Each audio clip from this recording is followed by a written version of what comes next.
firearms owners to be very well versed in those issues because the responsibilities are so great. What do you want to tell us about what happened here today with this deal? What it was is the original intent was to charge 2 counts of reckless endangerment, Class A misdemeanors, which are the most severe misdemeanor counts. We entered into negotiations with the city attorney, who was very professional in this case, incidentally, talked to the officers, analyzed the facts of the case, and we came to a resolution that we thought was fair to both sides, fair to the state of Utah, city of Layton, and also fair to Mr. Niederhauser. It does allow the state to take some recompense for what Mr. Niederhauser did, and we have a statement that I will read for him concerning his actions that day, and yet also conclude this matter so that it doesn't interfere with the prosecution of the real bad guys in this case, the burglars who started all of this. As you can imagine, having your Fifth Amendment rights, Sixth Amendment rights, etc., and having police officers always having to go through a defense attorney to prosecute the case in chief, the burglars case, was very distracting and difficult for the police department as well. And we're happy that we got this concluded so that we can cooperate with the prosecution of this man that appears to be a career criminal. Would you go through a little bit of what the agreement entails specifically? Well, the agreement was that he would plead to a Class B misdemeanor, shooting across a road. It would just be 1 count, and that he would plead no contest, which is somewhat like a guilty plea, but it doesn't require the person to stand up and say, I'm guilty. Okay? We felt we had some arguable defenses in this case, and that may have encouraged the city attorney to consider our plea as well. The plea is then taken by the court and held in abeyance for a period of 12 months. That means it's not recorded as if it were a conviction, although under the Concealed Weapons Code it is considered a conviction, and Mr. Niederhauser's concealed weapons permit will probably be suspended for a period of 12 months. That does not affect his right to keep and bear arms, nor does it affect his right to protect his family or his home, which was something very important to us. Once the abeyance period is over with, the case is dismissed, and it shows as a dismissal on his record. And at that point, he can have the entire criminal record cleansed, or in this case, in this state, we call it expungement, and have a completely clean criminal record. What so, about? Excuse me, let me just turn it off. Sorry. Is that the court reminder? That was, yeah. Show up in court today. At least it's a nice chimes, right? No, it's good. It's good. Annoying. Yeah. What about? I understand that he's got to forfeit his gun. Oh, and that was another term. So of he has to forfeit the firearm used in the case was a Ruger 357. So does he have to turn that over to the state, or? It's already been confiscated, I believe. Okay. Yes. When they took it when they made the arrest. Is that indefinitely, or does he get it back ever? No, there's no agreement to get it back. Okay. So you mentioned it's a. That doesn't mean he can't buy another one, but it just means Sure. that he gets a what I call a Terminator 2 bubble bath. I'll have to look that up on. Is that the official terminology? It becomes a frying pan at Walmart. Is essentially what happens. Oh, So it's plea in abeyance. Obviously, he can't. His concealed weapons permit is taken away for that time. Is there anything else he can't do during that time to violate the plea in abeyance? Well, he can't commit another crime, federal or state. Of course, it excludes minor traffic offenses. But so you agree when you generally. All clients, when they enter into a plea in abeyance agreement, agree not to violate the law at any time after that during the abeyance period, because that would invalidate the agreement. So no shooting, anything else, and then other than the concealed weapons permit, that's the only thing. I mean, he can shoot as long as he's doing it legally. Okay. Could you talk a little bit about the discussions between yourself and the city attorney past week or so, what that's been like? There have been a lot of people who have come to Mr. Niederhauser's aid, to his defense, and saying this was a completely defensible crime. Well, we analyzed that, and we discussed the possibility of the following legal theory. Is that what you're asking? Sure. I mean, was there ever, why not fight it if there was a lot of evidence to suggest that this was completely justifiable?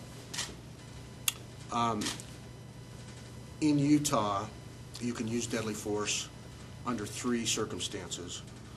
If there's an imminent threat of serious bodily injury, an imminent threat of death, or to prevent the commission of a forcible felony.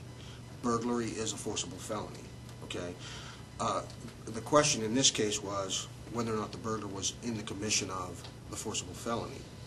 Now, if you look at some of the definitions of theft, which is one of the elements of burglary, you find that one of the elements includes immediate flight thereafter, okay? And so it was our argument that because theft is an element of burglary, not aggravated burglary, burglary, which is what is charged in this case, that that a jury instruction would be that if he used deadly force in the immediate flight thereafter, that he was justified. Okay. Now, and we've never admitted that we used deadly force. I mean, the purpose of these shots was to stop the burglars, not to shoot at them or to harm them in any manner or form. And that's clear from the record, and that's clear from his statements. So, does that make sense to you? So if that's the case, why not fight it? Well, that theory has not been tested by the courts, and so both sides have a risk. We weigh that risk, and that's how we experienced attorneys. I've got 30-plus years. I think Steve's got 30-plus years, and we weigh the risks and come to a conclusion that's fair. And that's really the best way to settle these things. I mean, in a year from now, this is going to be off his record, and yet the state will have made a point that they don't think that a person should shoot a firearm to stop someone, or even as a warning shot, fleeing from a forcible felony. And so, you have that situation. Do you think Clare was justified? I think that it's arguable that he was justified. I wasn't 100% confident that we would win on that theory, and that's why we settled the case. Perhaps the statement. Yeah. Do you have the statement you want to And make? we do have that statement. Let me just read that for you, if you have a moment. We're not going to pass this out. We're just going to. That's why we have these recorders. We're good. And if I can What just do you need? Oh, thanks. Would you mind it if Clare stood behind you? Claire, while come you on read? up. This is a wonderful man, incidentally. You can't believe the support this man has received from his family, his boys. When I get to be his age, in 2 years, I hope my boys are as supportive as his boys have been in this. And it really has been my privilege to represent this man and to get to know his family. I just wish we'd gotten to know each other under a little bit different circumstances. But okay, so here we Would you like go. to read it, Claire? Is that okay? No, he's asked me to do it. So Okay. this is what he would say. This has been very emotional, very difficult for him, as you can imagine. I would first like to thank everyone for their support during these last few difficult days. My actions of discharging my gun on January 31st were not consistent with the training and instruction I've received, and they were not consistent with state law. I have learned a great lesson. In spite of all the education and training I received, I was not prepared for the effects of emotion and adrenaline and how that interfered with my ability to act in accordance with my training. I cannot be sure where the bullets I fired hit. To my friends and fellow citizens, we do have the right to protect ourselves, but it must be within the parameters of the law. Please know that you cannot shoot at a fleeing felon unless someone's life is in immediate danger. Remember, we value life more than property.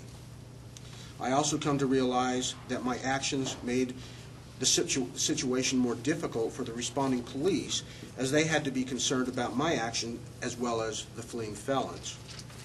I am appreciative of the efforts of the Layton City Police Department as they have worked through this situation in making sure the suspects involved have been apprehended and booked into jail.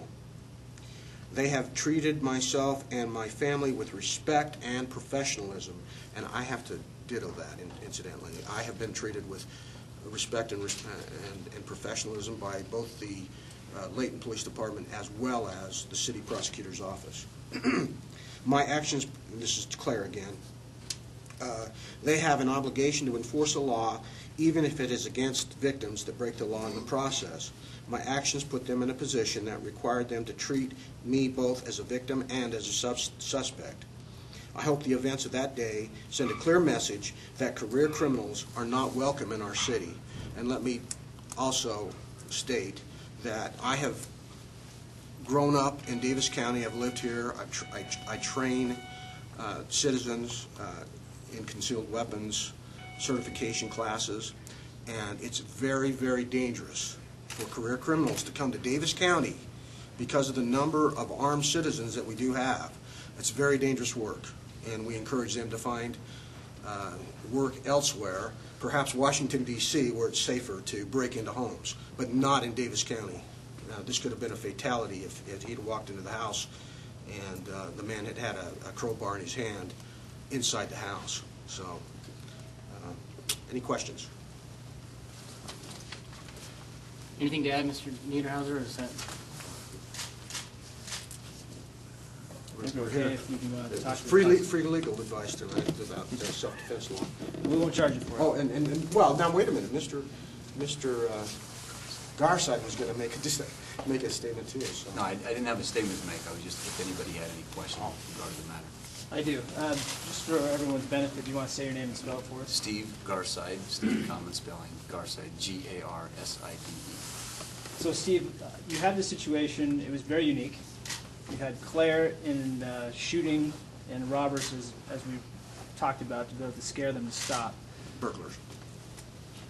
Right. Why did you feel like, at first, this was obviously the action was to charge Mr., and I can't say your name, Claire, your last name, Niederhauser. charge Claire with the 2 counts as you did. Why did you decide to settle for this lower number? Well, that's the thing about the criminal justice system. I mean, we're always doing a balancing act. I mean, we have people like Mr. Niederhauser who are good, solid citizens, and they get involved in a course of conduct that ends up being contrary to the law. And on the other hand, you have people that act with the intent that Mr. Cruz did to intentionally violate the law and violate someone else's rights. And so as we evaluate those cases, they need to be treated separately. Yes, Mr. Niederhauser's conduct was in violation of the law. Does it warrant the same type of addressing as someone who is a career criminal? And so we evaluate those things. It's our job to seek that amorphous concept of justice, and just out of consistency and have what this case warranted, we felt that was an appropriate disposition. You feel like justice was done in this matter? With regard to Mr. Niederhauser, yes, sir. Is there anything from this case, obviously being unique in nature, that you want other people who are, as a Utah, a big gun-owning state, to know if this situation happens to them? What would you like those people to know? Just echo basically what his statement was, Mr. Niederhauser's statement was. You have the ability to be armed, you have the ability to use force, but please, please be aware of those situations in which that force is lawfully used. Anything else you guys want? Good. Thanks, guys. Thank you. Thank you. Nice to meet you all.